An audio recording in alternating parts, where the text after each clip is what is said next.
587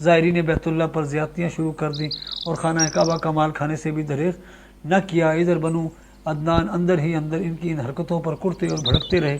اس لیے جب بنو خزاعہ نے مرا زہران میں پڑاؤ کیا اور دیکھا کہ بنو عدنان بنو جرہم سے نفرت کرتے ہیں تو ان کا فائدہ اٹھاتے ہوئے ایک عدنانی قبیلے بنو بکر بن عبد المناف بن کنانہ کو ساتھ لے کر بنو جرہم کے خلاف جنگ چھیڑ دی اور انہیں ملک سے نکال کر اقتدار پر خود قبضہ کر لیا۔ یہ واقعہ 2 صدی عیسوی کے وسط کا ہے۔ بنو جرہم نے مکہ چھوڑتے وقت زمزم کا کنواں پاٹ دیا اور اس میں کئی تاریخی چیزیں دفن کر کے اس کے نشانات بھی مٹا دیے۔ محمد بن اسحاق کا بیان ہے کہ عمرو بن حارث بن مزاز جرہمی نے خانہ کعبہ کے دونوں ہرن اور اس کے کونے میں لگا ہوا پتھر حجر اسود نکال کر زمزم کے کنویں میں دفن کر دیا اور اپنے قبیلہ بنو جرہم کو ساتھ لے کر یمن چلا گیا۔ بنو جرہم کو مکہ سے جلا وطنی اور وہاں کی حکومت سے محروم ہونے کا بڑا قلب تھا۔ چنانچہ عمرو مذکور نے اسی سلسلے میں یہ اشعار کہے: لگتا ہے حجون سے صفا تک کوئی آشنا تھا ہی نہیں، اور نہ کسی قصہ گو نے مکہ کی شبانہ محفلوں میں قصہ گوئی کی۔ کیوں نہیں؟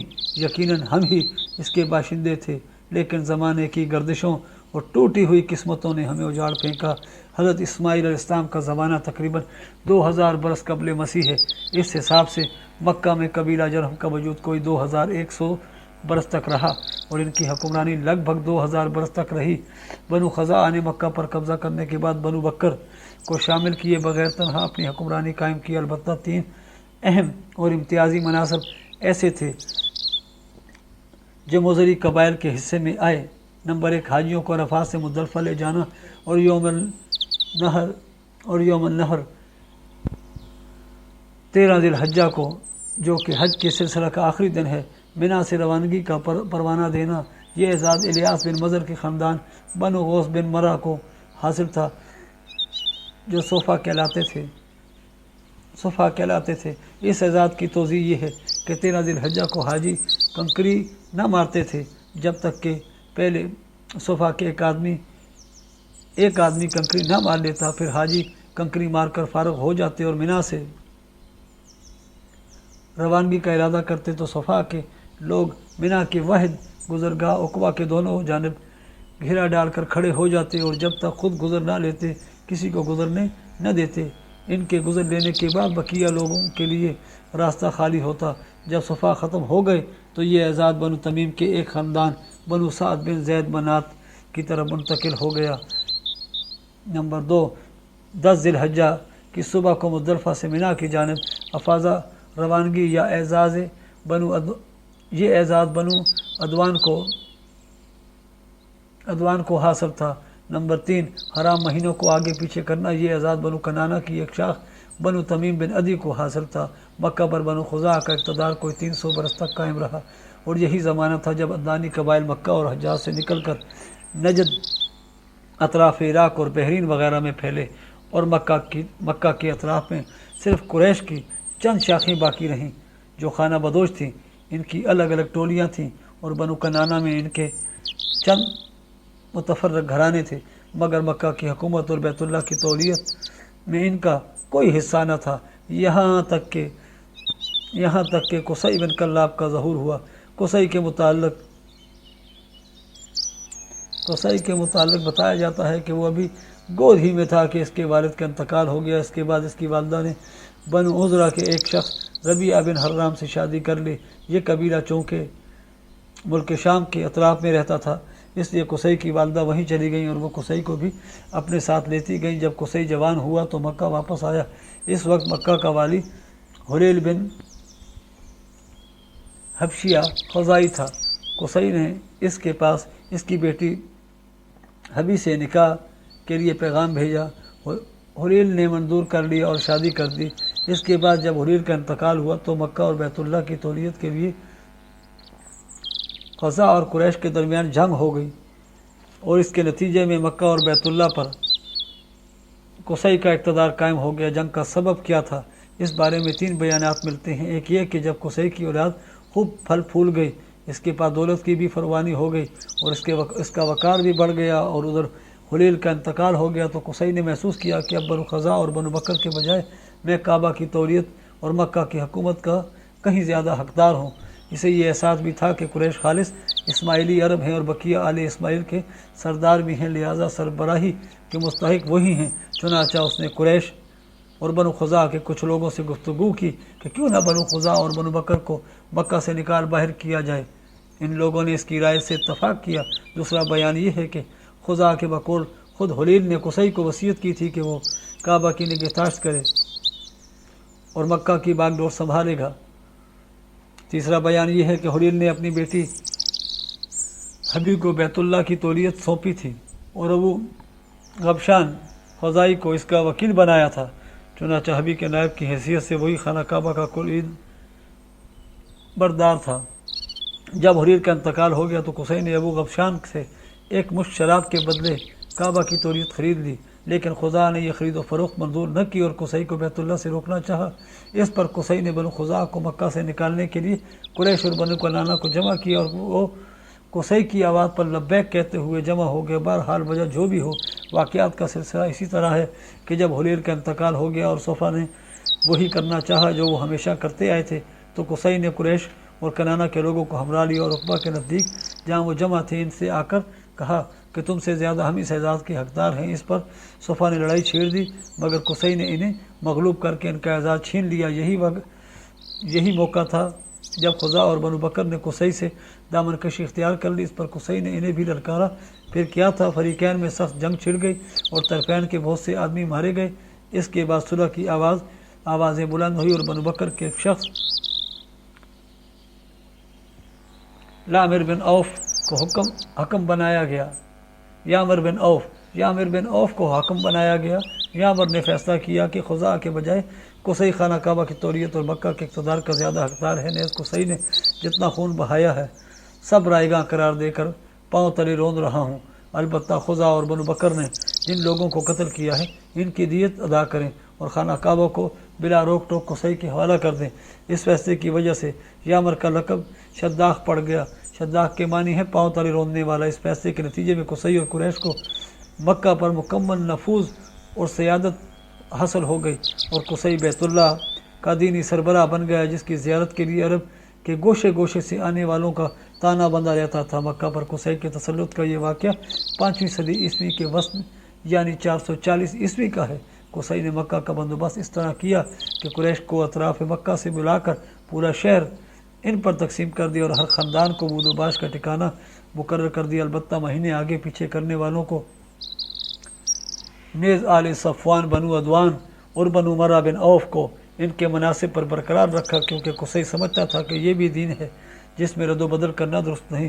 قصی کا ایک کارنامہ یہ بھی ہے کہ اس نے حرم کعبہ کے شمال میں دار الندوہ تعمیر کیا۔ اس کا دروازہ مسجد کی طرف تھا۔ دار الندوہ در حقیقت قریش کی پارلیمنٹ تھی، جہاں تمام بڑے بڑے اور اہم معاملات کے فیصلے ہوتے تھے۔ قریش پر دار الندوہ کے بڑے احسانات ہیں، کیونکہ ان کی عبادت کا ضامن تھا اور یہی ان کے الجھے ہوئے مسائل بحسن و خوبی طے ہوتے تھے۔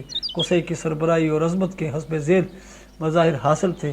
دار الندوہ کی صدارت جہاں بڑے بڑے معاملات کے متعلق مشورے ہوتے تھے اور جہاں لوگ اپنی لڑکیوں کی شادیاں بھی کرتے تھے۔ لواء یعنی جنگ کا پرچم قصی ہی کے ہاتھوں باندھا جاتا تھا۔ حجابت یعنی خانہ کعبہ کی پاسبانی، اس کا مطلب یہ ہے کہ خانہ کعبہ کا دروازہ قصی ہی کھولتا اور وہی خانہ کعبہ کی خدمت اور کلید برداری کا کام انجام دیتا تھا۔ سقایا پانی پلانا، اس کی صورت یہ تھی کہ کچھ حوض میں حاجیوں کے لیے پانی بھر دیا جاتا تھا اور اس میں کچھ کھجوریں اور کشمش ڈال کر شیریں بنا دیا جاتا تھا۔ جب حجاج مکہ آتے تھے تو اسے پیتے تھے۔ رفادہ حاجیوں کی میزبانی، اس کے معنی یہ ہیں کہ حاجیوں کے لیے بطور ضیافت کھانا تیار کیا جاتا تھا۔ اس مقصد کے لیے قصی نے قریش پر ایک خاص رقم مقرر کر رکھی تھی جو موسم حج میں قصی کے پاس جمع کی جاتی تھی۔ قصی اس رقم سے حاجیوں کے لیے کھانا تیار کراتا تھا۔ جو لوگ تنگ دست ہوتے یا جن کے پاس توشہ نہ ہوتا وہ یہی کھانا کھاتے تھے۔ یہ سارے مناسب قصی کو حاصل تھے۔ قصی کا پہلا بیٹا عبد الدار تھا، مگر اس کے بجائے دوسرا بیٹا عبد المناف قصی کی زندگی ہی میں شرف و سیادت کے مقام پر پہنچ گیا تھا۔ اس لیے قصی نے عبد الدار سے کہا کہ یہ لوگ اگرچہ شرف و سیادت میں تم پر بازی لے جا چکے ہیں، مگر میں تمہیں ان کی ہم پلہ کر کے رہوں گا۔ چنانچہ قصی نے اپنے سارے مناصب اور اعزازات کی وصیت عبدالدار کے لیے کر دی، یعنی دار الندوہ کی ریاست، خانہ کعبہ کی حجابت، لوائے سقایت اور رفاع، سب کچھ عبدالدار کو دے دیا، چونکہ کسی کام میں قصی کی مخالفت نہیں کی جاتی تھی اور نہ اس کی کوئی بات مسترد کی جاتی تھی، بلکہ اس کا ہر اقدام اس کی زندگی میں بھی اور اس کی موت کے بعد بھی واجب و اتباع دین سمجھا جاتا تھا۔ اس لیے اس کی وفات کے بعد اس کے بیٹوں نے کسی نزاع کے بغیر اس کی وصیت قائم رکھی، لیکن جب عبدالمناف کی وفات ہو گئی تو اس کے بیٹوں کا ان مناصب کے سلسلے میں اپنے چچیرے بھائیوں یعنی عبدالدار کی اولاد سے جھگڑا ہوا۔ اس کے نتیجے میں قریش دو گروہوں میں بٹ گئے اور قریب تھا کہ دونوں میں جنگ ہو جاتی، مگر پھر انہوں نے صلح کی آواز بلند کی اور ان مناصب کو باہم تقسیم کر دیا۔ چنانچہ سقایت اور رفادہ کے مناصب بنو عبدالمناف کو دیے گئے اور دار الندوہ کی سربراہی، لوا اور حجابت بنو عبدالدار کے ہاتھ میں رہی۔ پھر بنو عبدالمناف نے اپنے حاصل شدہ مناصب کے لیے قرعہ ڈالا تو قرعہ ہاشم بن عبدالمناف کے نام نکلا، لہٰذا ہاشم ہی نے اپنی زندگی بھر سقایہ اور رفادہ کا انتظام کیا۔ البتہ جب ہاشم کا انتقال ہو گیا تو ان کے بھائی مطلب نے ان کی جانشینی کی، مگر مطلب کے بعد ان کے بھتیجے عبدالمطلب بن ہاشم نے، جو رسول اکرم صلی اللہ علیہ وسلم کے دادا تھے، یہ منصب سنبھال لیا اور ان کے بعد ان کی اولاد ان کی جانشین ہوئی، یہاں تک کہ جب اسلام کا دور آیا تو حضرت عباس بن عبدالمطلب اس منصب پر فائز تھے۔ ان کے علاوہ کچھ اور مناصب بھی تھے جنہیں قریش نے باہم تقسیم کر رکھا تھا۔ ان مناصب اور انتظامات کے ذریعے قریش نے ایک چھوٹی سی حکومت بلکہ حکومت نما انتظامیہ قائم کر رکھی تھی، جس کے سرکاری ادارے اور تشکیلات کچھ اسی ڈھنگ کی تھیں جیسی آج کل پارلیمانی مجلسیں اور ادارے ہوا کرتے ہیں۔ ان مناصب کا خاکہ حسب ذیل ہے۔ نمبر 1، اعصار یعنی فال گیری اور قسمت دریافت کرنے کے لیے بتوں کے پاس جو تیر رکھتے تھے، ان کی تولیت یہ منصب بنو جمع کو حاصل تھا۔ نمبر 2، مالیات کا نظم یعنی بتوں کے تقرب کے لیے جو نذرانے اور قربانیاں پیش کی جاتی تھیں، ان کا انتظام کرنا، نیز جھگڑے اور مقدمات کا فیصلہ کرنا، یہ کام بنو سہم کو سونپا گیا تھا۔ نمبر 3، شورا یہ اعزاز بنو اسد کو حاصل تھا۔ نمبر 4، اشناک یعنی دیت اور جرمانوں کا نظم، اس منصب پر بنو تمیم فائز تھے۔ نمبر 4، عقاب یعنی قومی پرچم کی علمبرداری، یہ بنو امیہ کا کام تھا۔ نمبر 6، قبا یعنی فوجی کیمپ کا انتظام اور شاہ سواروں کی قیادت، یہ بنو مخزوم کے حصے میں آیا تھا۔ نمبر 7، سفارت بنو عدی کا منصب تھا۔ بقیہ عرب سرداریاں ہم پچھلی صفحات میں قحطانی اور عدنانی قبائل کے ترک وطن کا ذکر کر چکے ہیں اور بتلا چکے ہیں کہ پورا ملک کے عرب ان قبائل کے درمیان تقسیم ہو گیا تھا۔ اس کے بعد ان کی عمارتوں سرداریوں کا نقشہ کچھ یوں تھا کہ جو قبائل ہیرا کے ارد گرد آباد تھے انہیں حکومت ہیرا کے تابع مانا گیا، اور جن قبائل نے بعد یا شام میں سکونت اختیار کی تھی انہیں غسانی حکمرانوں کے تابع قرار دیا گیا، مگر یہ ماتحتی صرف نام کی تھی، عملاً نہ تھی۔ ان دو مقامات کو چھوڑ کر اندرون عرب آباد قبائل بہر طور آزاد تھے۔ ان قبائل میں سرداری نظام رائج تھا، قبیلے خود اپنا سردار مقرر کرتے تھے اور ان سرداروں کے لیے ان کا قبیلہ ایک مختصر سی حکومت ہوا کرتا تھا۔ سیاسی وجود اور تحفظ کی بنیاد قبائلی وحدت پر مبنی عصبیت اور اپنی زمین کی حفاظت اور دفاع کے مشترکہ مفادات تھے۔ قبائلی سرداروں کا درجہ اپنی قوم میں بادشاہوں جیسا تھا۔ قبیلہ صلح و جنگ میں بہرحال اپنے سردار کے فیصلے کے تابع ہوتا تھا اور کسی حال میں اس سے الگ تھلگ نہیں رہ سکتا تھا۔ سردار کو وہی مطلق العنی اور استبداد حاصل تھی جو کسی ڈکٹیٹر کو حاصل ہوا کرتا ہے۔ حتیٰ کہ بعض سرداروں کا یہ حال تھا، اگر وہ بگڑ جاتے تو ہزاروں تلواریں یہ پوچھے بغیر بے نیام ہو جاتی کہ سردار کے غصے کا سبب کیا ہے۔ تاہم چونکہ ایک ہی کنبے کے چچیرے بھائیوں میں سرداری کے لیے کشاکش بھی ہوا کرتی تھی، اس لیے اس کا تقاضا تھا کہ سردار اپنے قبائلی عوام کے ساتھ رواداری برتے، خوب مال خرچ کرے، مہمان نوازی میں پیش رہے، کرم و بردباری سے کام لے، شجاعت کا عملی مظاہرہ کرے اور غیرت مندانہ امور کی طرف سے دفاع کرے، تاکہ لوگوں کی نظر میں عموماً اور شعراء کی نظر میں خصوصاً خوبی و کمالات کا جامع بن جائے، کیونکہ شعراء اس دور میں قبیلے کی زبان ہوا کرتے تھے اور اس طرح سردار اپنے مد مقابل حضرات سے بلند و بالا درجہ حاصل کر لے۔ سرداروں کے کچھ مخصوص اور امتیازی حقوق بھی ہوا کرتے تھے، جنہیں ایک شاعر نے یوں بیان کیا ہے: ہمارے درمیان تمہارے لیے مال غنیمت کا چوتھائی ہے اور منتخب مال ہے، اور وہ مال ہے جس کا تم فیصلہ کر دو، اور جو سارے راہ ہاتھ آ جائے اور جو تقسیم سے بچ رہے۔ میرے مال غنیمت کا چوتھائی حصہ صفی وہ مال جسے تقسیم سے پہلے ہی سردار اپنے لیے منتخب کر لے۔ نشیتا وہ مال جو اصل قوم تک پہنچنے سے پہلے راستے ہی میں سردار کے ہاتھ لگ جائے۔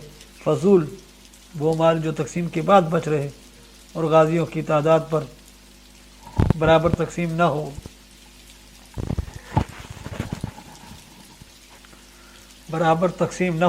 مثلاً تقسیم سے بچے ہوئے اونٹ، گھوڑے وغیرہ، ان سب اقسام کے مال سردار قبیلہ کا حق ہوا کرتے تھے۔ سیاسی حالت جزیرۃ العرب کی حکومتوں اور حکمرانوں کا ذکر ہو چکا، بے جا نہ ہوگا کہ اب ان کے کسی قدر سیاسی حالات بھی ذکر کر دی جائیں۔ جزیرۃ العرب کی وہ تینوں سرحدی علاقے جو غیر ممالک کے پڑوس میں پڑتے تھے، ان کی سیاسی حالت سخت اضطراب و انتشار و انتہائی زوال و انحطاط کا شکار تھی۔ انسان مالک اور غلام یا حاکم و محکوم کے دو طبقوں میں بٹا ہوا تھا۔ سارے فوائد سربراہوں اور خصوصاً غیر ملکی سربراہوں کو حاصل تھے اور سارا بوجھ غلاموں کے سر تھا۔ اس سے زیادہ واضح الفاظ میں یوں کہا جا سکتا ہے کہ رعایا در حقیقت ایک کھیتی تھی جو حکومت کے لیے محاصل اور آمدنی فراہم کرتی تھی، اور حکومتیں اسے لذتوں، شہوتوں، عشرانی اور ظلم و جور کے لیے استعمال کرتی تھیں، اور ان پر ہر طرف سے ظلم کی بارش ہو رہی تھی، مگر وہ حرف شکایت زبان پر نہ لا سکتے تھے، بلکہ ضروری تھا کہ طرح طرح کی ذلت و رسوائی اور ظلم و چیرہ دستی برداشت کریں اور زبان بند رکھیں، کیونکہ جبر و استبداد کی حکمرانی تھی اور انسانی حقوق نام کی کسی چیز کا کوئی وجود نہ تھا۔ ان علاقوں کے پڑوس میں رہنے والے قبائل تذبذب کا شکار تھے، انہیں اغراض و خواہشات ادھر سے ادھر اور ادھر سے ادھر پھینکتی رہتی تھی۔ کبھی وہ عراقیوں کے ہم نوا ہو جاتے تھے اور کبھی شامیوں کی ہاں میں ہاں ملاتے تھے۔ جو قبائل اندرون عرب آباد تھے، ان کے بھی جوڑ ڈھیلے اور شیرازہ منتشر تھا۔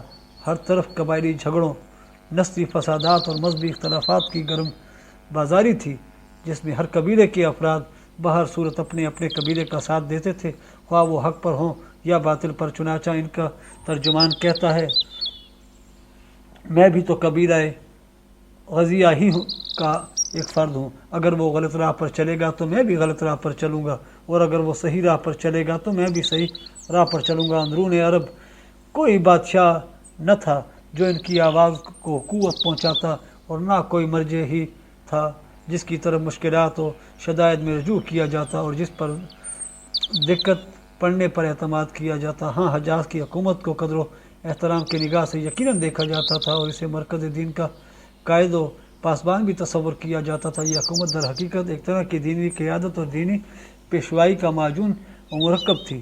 اسے اہل عرب پر دینی پیشوائی کے نام سے بالادستی حاصل تھی، اور حرام و اطراف حرم پر اس کے باقاعدہ حکمرانی تھی۔